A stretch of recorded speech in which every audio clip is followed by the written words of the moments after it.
ॐ जयन्ती मङ्गला काली भद्रकाली कपालिनी दुर्गा क्षमा शिवा धात्री स्वाहा स्वधा नमोऽस्तु ते।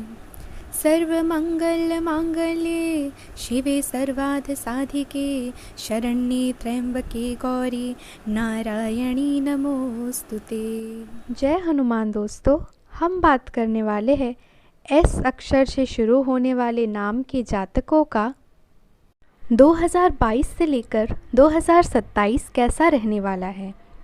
मेरे प्रिय दर्शक, हम आपको बताएंगे यह 5 साल आपका सेहत कैसा रहेगा, आपका प्रेम संबंध कैसा रहेगा, आपका करियर कैसा रहेगा, धन का लाभ होगा या धन की हानि। आप सकारात्मक तरंगों से भरपूर है, लेकिन इसे औरों के साथ ना बांटें। लोग आपकी सलाह का सम्मान नहीं करेंगे। रचनात्मक ऊर्जा से भरे होने के बावजूद भी चुपचाप बैठे रहना आपके लिए तनाव का कारण बन सकता है, लेकिन इससे परेशान ना हो। आपकी पहचान को कोई नुकसान नहीं होगा, केवल इसमें देरी हो सकती है। ऐसी क्षणिक खुशियों के चक्कर में ना पड़े जिनकी आपको बाद में काफ़ी बड़ी कीमत चुकानी पड़ सकती है। आपको यह महसूस होगा कि सेहत का संबंध शरीर के बजाय मन से अधिक है। आप इसे समझने के बाद अपनी चिंता तथा तनाव से छुटकारा पाने की दिशा में पहला कदम उठाएंगे, और इससे न केवल आपका स्वास्थ्य बल्कि प्रवृत्ति में भी सुधार होगा। कोई प्रेरणादायक टिप सुने या आरामदायक मसाज की योजना बनाएं। त्वचा संबंधी छोटी समस्याएं जैसे मुहासे आदि आपको परेशान कर सकते हैं। गुरुदेव बृहस्पति की दृष्टि पंचम भाव पर होने से आपके रिश्ते में मिठास आएगी। अगर कोई पुराना मतभेद था तो उसका निवारण हो जाएगा। जीवन साथी में एक दूसरे के प्रति समर्पण और ईमानदारी की भावना आएगी। मन प्रसन्न रहेगा। जीवन साथी या प्रियजनों के साथ कहीं घूमने जाने की योजना बन सकती है। बेशक आपके प्रेम और दाम्पत्य जीवन में बृहस्पति मधुरता के भरपूर अवसर बनाएंगे, लेकिन बुध की छठे भाव में स्थिति कुछ संवादहीनता की स्थिति भी खड़े करेगी। दूसरों की कही सुनी बातों पर एकदम ध्यान ना दें। अपने जीवन साथी के साथ संवाद बनाए रखें। अपने बीच की बातों को आपसी बातचीत के ज़रिए हल करने की कोशिश करेंगे तो आपके लिए फ़ायदेमंद रहेगा। साथ ही कटुता नहीं आने पाएगी। अपने बीच की बात किसी तीसरे तक ना जाने दे, चाहे वह परिवार का कोई सदस्य या निकट मित्र ही क्यों ना हो। नवंबर से आपको इस बात के लिए विशेष रूप से सतर्क रहना है। अगर आप यह कर सके तो आपकी परेशानियां हल हो जाएंगी। जीवन साथी या प्रियजन के साथ व्यवहार में अतिरिक्त मधुरता लाने का प्रयास करें। सब सुखमय होगा। व्यर्थ के वाद विवाद से बचना श्रेय करना होगा। जीवन साथी के भाव यानी सप्तम भाव पर केतु की दृष्टि है। इसकी वजह से विवाहित लोगों के लिए अपने जीवन साथी को समझने में कुछ परेशानियां आ सकती हैं और यह मनमुटाव का कारण बन सकता है।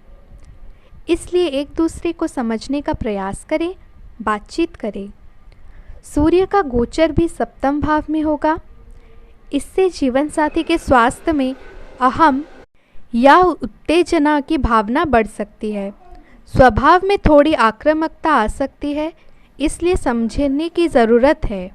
स्वभाव में थोड़ी आक्रामकता आ सकती है, इसलिए अपने ग्रह के प्रभाव से हो रहा है। अपने आग में घी नहीं डालना है, बल्कि शीतल करना है।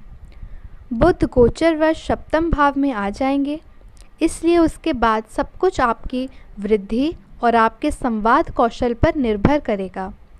आप चाहे तो वाणी की मधुरता से समय को बहुत आनंददायक बना सकते हैं। आप चाहे तो इसे बिगाड़ सकते हैं। वाणी में मधुरता लाएंगे तो सब मंगलमय होगा और सब बेहतर भी होगा। अब हम अपने वीडियो में विस्तार पूर्वक बात कर लेते हैं आज आपका लव लाइफ और पारिवारिक संबंध कैसा रहेगा। तो सबसे पहले मेरे प्रिय दर्शकों, हमें आप लोगों से विनम्र निवेदन है, अगर यह वीडियो आपको अच्छा लगे, आपके जीवन से मिले, तो प्लीज़ आप इस वीडियो को लाइक कर दें और आप लोग हमें सब्सक्राइब करें। दोस्तों, आपका एक लाइक और एक सब्सक्राइब हमें काफ़ी उत्साह प्रदान करता है। उम्मीद है आप लोग सपोर्ट करेंगे। तो आइए वीडियो में हम आगे बढ़ते हैं। आपके मुश्किल समय में आपके प्रिय ने आपको काफ़ी प्रेरणा और आगे बढ़ने की हिम्मत दी है और आप इसके लिए उसका काफ़ी सम्मान भी करते हैं। लेकिन किसी विशेष परिस्थितियों की वजह से आप दोनों के बीच गलतफहमी आ गई है और दूरी की यह खाई बढ़ती ही जा रही है। स्थिति को बिल्कुल ख़राब होने से पहले ही संभाल लें। शायद आप जितना संभाल सकते हैं, आपके पास फ़िलहाल उससे कई ज़्यादा है। आपके पास काफ़ी काम होने के साथ साथ कई सारे अफेयर भी है। इनके चलते आपको अपने काम के साथ समझौता करना पड़ सकता है, जिससे आपको भविष्य में काफ़ी परेशानियां हो सकती है। अपने पार्टनर के साथ ईमानदार रहे और उसके पास जो है उसी में तसल्ली रखें। अब आइए हम विस्तार पूर्वक बात कर लेते हैं। आपका धन का लाभ होगा या हानि। धन संबंधी के मामले में अब खेल दोबारा शुरू होगा। आपको धन का फ़ायदा होगा। आप आसानी से पैसे इकट्ठा कर सकते हैं। लोगों को दिए पुराने कर्ज वापस मिल सकते हैं या फिर किसी नई परियोजना पर लगाने के लिए धन अर्जित कर सकते हैं। पारिवारिक उत्तरदायित्व में वृद्धि होगी, जो आपको मानसिक तनाव दे सकती है। अप्रत्याशित रोमांस आपको अचानक मिल सकता है। अगर आप दोस्तों के साथ बाहर घूमने जाते हैं, काम पर लोगों के साथ मौजमेल में समझ और धैर्य से सावधानी बरतें। इस राशि के लोगों को अपने आप को समझने की ज़रूरत है। यदि आपको लगता है कि आप दुनिया की भीड़ में कहीं खो गए हैं, तो अपने लिए वक्त निकालें और अपने व्यक्तित्व को और उभारने की कोशिश करें। आपका जीवन साथी वाकई आपके लिए फरिश्ते की तरह है और आपको यह एहसास ज़रूर ही होगा। धन से संबंधित कुछ समस्याएं आ सकती है। आपको यह समझना होगा कि कौन सा खर्च ज़रूरी है और कौन सा गैर ज़रूरी, अन्यथा आपको वित्तीय संकट से गुजरना पड़ सकता है। अगर आप अपनी आय बढ़ाना चाहते हैं, तो आपको कुछ नवीनतम पद्धति का समावेश करना होगा और वह आप पर निर्भर करेगा कि आप उसका कितना फ़ायदा उठा सकते हैं, क्योंकि वह आपके मेहनत और उस पद्धति के आज के समय में महत्व पर भी निर्भर करता है। आप खर्चीले साबित हो सकते हैं। आपकी अवचेतन अवस्था आध्यात्मिक संदेशों के द्वारा निर्देशित हो सकती है, जिसमें आप फंस सकते हो। सुझाव व उपाय में कोई खराबी नहीं है, परंतु अपनी बचत को खाली करके नहीं। तथ्यात्मक यह सब अच्छा नहीं होगा, बस धैर्य रखने की ज़रूरत है और चीज़ें धीरे धीरे ठीक होनी शुरू हो जाएंगी। अब आइए हम बात कर लेते हैं आपके लिए मेरा क्या सुविचार है। जिस धागे की गांठें खुल सकती है, जिस धागे की गांठें खुल सकती है, उस धागे पर कैंची नहीं चलानी चाहिए।